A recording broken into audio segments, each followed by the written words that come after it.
Selamat malam semuanya. Semoga Anda sehat-sehat selalu dan selalu dilindungi oleh Tuhan Yang Maha Kuasa. Malam ini saya akan membawakan sebuah cerita yang diangkat dari sebuah akun Twitter yang bernama @bujangbangket yang berjudul Panggilan untuk Pak Polisi. Andi adalah seorang polisi muda yang baru bertugas.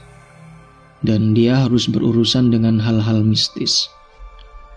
Salah satunya adalah saat ia terjebak di kota Goib Padang 12.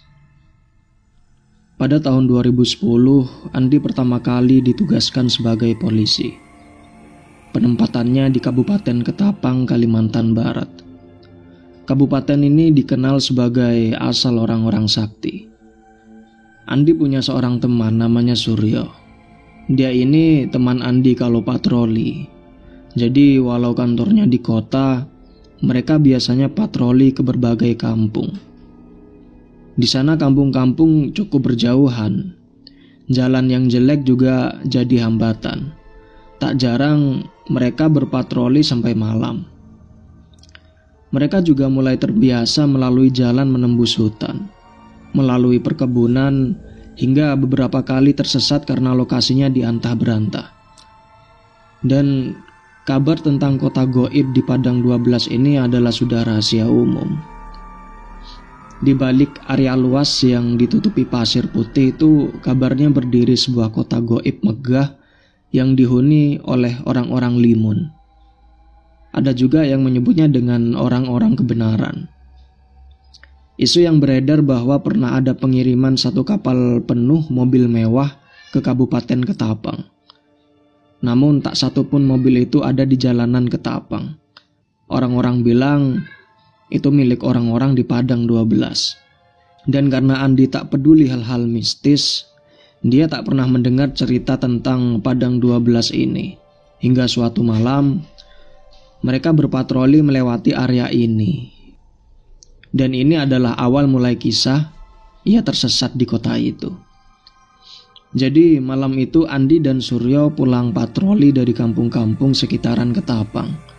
Mereka melalui jalan yang melintasi Padang 12. Di perjalanan Andi merasa kebelet pipis. "Bro, berhenti dong sebentar, gak tahan lagi nih," kata Andi. "Sabar, nanti aja. Udah di ujung ini," kata Andi menyahut lagi. Andi bersikeras, tapi Suryo tampak tak mau memberhentikan mobil patroli itu. Tapi Andi benar-benar sudah tak tahan. "Kalau nggak berhenti biar aku lompat," kata Andi mengancam. Suryo meminggirkan mobilnya, ia mengalah. Lokasi mereka berhenti bukan di area pasir putih itu. Masih di area itu tapi tidak begitu jauh.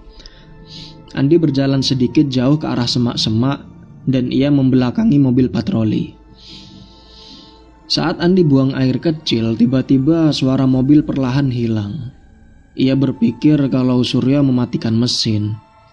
Tapi saat Andi berbalik, ia tak melihat ada mobil di sana.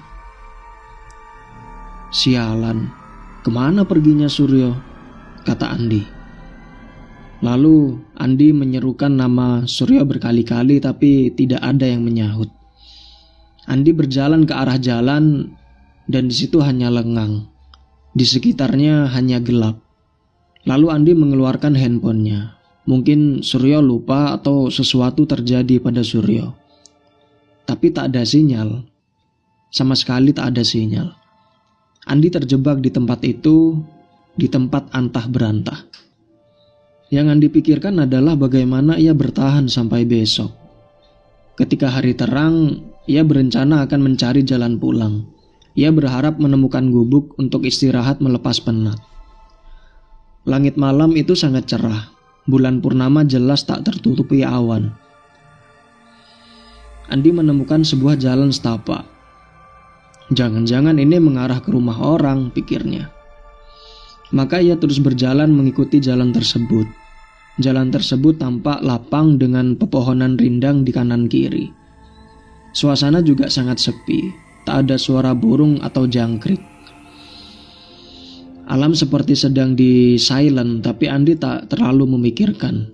Ia hanya mencari tempat untuk istirahat, dan Andi terus berjalan hingga menemukan sebuah gubuk reot di tepi jalan. Bentuknya kayak pos ronda, tak berdinding dan beratap daun. Andi berhenti di situ sambil membuka handphone berharap mendapatkan sinyal, tapi tetap nihil. Lalu Andi merebahkan badan di gubuk itu. Ia berusaha memejamkan mata, namun ia mendengar suara langkah perlahan mendekat. Andi kembali duduk dan nampak seorang bapak tua berdiri di dekatnya. "Mau istirahat ya?" tanya bapak itu. "Iya pak," jawab Andi tak menaruh curiga. Mungkin ini warga lokal, pikirnya. "Gubuk ini ada yang punya, sebaiknya kamu tidak tidur di sini," kata bapak itu. "Oh maaf pak, saya tidak tahu, saya hanya menumpang istirahat sambil menunggu pagi," kata Andi. "Kalau mau istirahat ikut saya saja," sahut bapak itu. Andi tak banyak bertanya, bersyukur ia menemukan orang yang mau membantunya. Bapak itu berjalan di depan dengan tongkat dari kayu. Andi mengikuti dari belakang. Jalan setapak tadi tampak lurus, tak berbelok sama sekali. "Masih jauh pak?" tanya Andi mulai merasa lelah. Ia sudah mengantuk sebenarnya, itu sekitar pukul jam 11 malam. "Sudah dekat nak," kata bapak itu. Dan benar saja, beberapa menit kemudian jalan itu mulai disinari lampu-lampu. Mereka tiba di tepian sungai yang rapi, seperti waterfront. Andi takjub bukan kepalang. Tak pernah tahu di tempat terpencil itu ada sebuah tempat sebagus itu, pikirnya. "Rumah bapak di mana?" tanya Andi. "Di sana," kata bapak itu sambil menunjuk ke seberang sungai. Dan disitulah Andi kaget bukan kepalang. Dilihatnya sebuah kota megah di bawah purnama. Lampu-lampu kota menyala terang dan masih ramai oleh orang yang berlalu lalang. "Tempat apa ini?" tanya Andi. "Tak perlu bertanya, kau mau istirahat kan?" tanya bapak itu. "Iya pak." "Ikutlah dengan saya kalau begitu." Lalu Andi diam sejenak dan berkata, "Tidak pak, saya pulang aja. Teman saya mungkin mencari saya," kata Andi. Ia merasa ini semua begitu aneh. Bapak itu mencengkram tangan Andi. "Sudah, ikut saya saja. Kamu gak mau kenapa-kenapa kan?" jawab bapak itu. Dan mata bapak itu tampak melotot. Andi merasakan kengerian yang luar biasa. Badannya mendadak lemas dan ia tak kuasa menolak. Tapi ia menyadari ada sesuatu yang salah. "Pak, saya izin pulang saja pak," kata Andi sekali lagi. "Ya sudah kalau itu maumu," kata bapak itu, dan ia melepas cengkeraman dari tangan Andi. Kekuatan Andi perlahan pulih. "Tapi kau bawalah ini," kata bapak itu sambil memberi sepotong kayu kering. "Untuk apa ini?" tanya Andi. "Ini akan membimbingmu kembali ke sini," kata bapak itu. Ia lalu meninggalkan Andi di tepi sungai itu, dan bapak itu menghilang di tengah kegelapan. Andi berjalan menjauhi tempat tadi. Lampu-lampu terang itu mulai jauh di belakangnya. Ia hanya perlu berjalan lurus saja seperti saat ia datang. Tapi ia menyadari sesuatu. Jalanan itu berubah. Jalanan tampak becek, pohon besar di kanan kiri. Ririmbunan pohon menutup cahaya bulan. Jalan itu sama sekali berbeda dengan jalan yang dilalui tadi. Andi tak mengenal jalan itu. Bagaimana mungkin? Apakah ia tersesat? Tapi Andi yakin tadi ia melalui jalur yang sama. Lalu di kanan kirinya Andi mendengar sesuatu berkelebat kencang. Daun-daun pohon bergemerisik seperti tertiup angin. Ada yang tak beres. Lalu Andi mengambil handphone dan menyalakan flash. Dan ternyata tidak ada siapa-siapa. Suasana jalan terasa begitu mencekam. Berbalik berarti kembali ke tempat bapak tadi. Dan kalau maju, Andi tak tahu arah tujuannya. Andi memilih maju. Sudah ia tolak tawaran bapak tadi dan gak enak rasanya kalau ia kembali. Lalu Andi berjalan jauh dan menemukan gubuk yang tadi. Badan Andi begitu lelah dan tak ada siapa-siapa di gubuk itu. Aneh, aku bisa sampai ke sini tapi jalan tadi jelas berbeda, pikir Andi. Karena badannya terasa remuk redam, Andi akhirnya memutuskan untuk tidur. Setelah Andi tertidur, mendadak udara menjadi terasa sangat panas. Andi merasa sangat gerah. Kemudian ia membuka mata, ternyata gubuk itu terbakar. Andi panik dan menghindari dari atap yang berguguran. Andi melompat ke jalan, lalu seseorang berbaju hitam berdiri di depannya.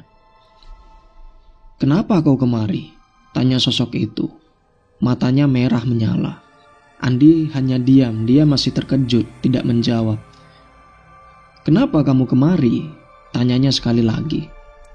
"Aku tak tahu, aku tersesat," kata Andi. Sosok itu mencengkram lengan Andi. "Ikut aku kalau begitu."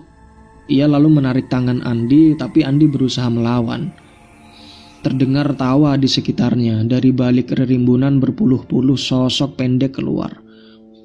Mata mereka hijau. "Aku akan pulang," kata Andi. Ia berusaha melepas cengkraman itu lalu berlari. Tapi saat hendak berlari, kakinya terkulai lemas. Andi terjerembab. Sosok-sosok kecil itu mendekat dan menyeringai. Liurnya menetes-netes, dan Andi hanya berharap ia sedang bermimpi buruk. Tempat apa itu? Apa yang terjadi dengan dirinya? Andi merogoh sakunya. Ia ingin mengeluarkan handphone berharap dapat mengusir makhluk-makhluk tadi itu dengan cahaya. Tapi ia malah menemukan kayu. Dia ingat kayu itu. Andi tak tahu fungsinya sama sekali dan ia hanya menggenggam erat saja kayu itu. Sosok berbaju hitam yang mencengkeramnya tadi tampak berang. Ia melangkah ke arah Andi, namun saat hendak menyentuh Andi, ia menarik tangannya dan meringis kesakitan. Kayu itu bercahaya terang benderang. Sekian detik kemudian, seperti ada cahaya flash dari kayu itu dan semua mendadak menjadi terang dan Andi terlempar. Ia di jalan setapak lurus dengan pohon rindang di kanan dan kiri. Ia kenal jalan itu. Kali ini di depan Andi berdiri seorang gadis dengan baju berwarna biru terang. Gadis itu sangat cantik.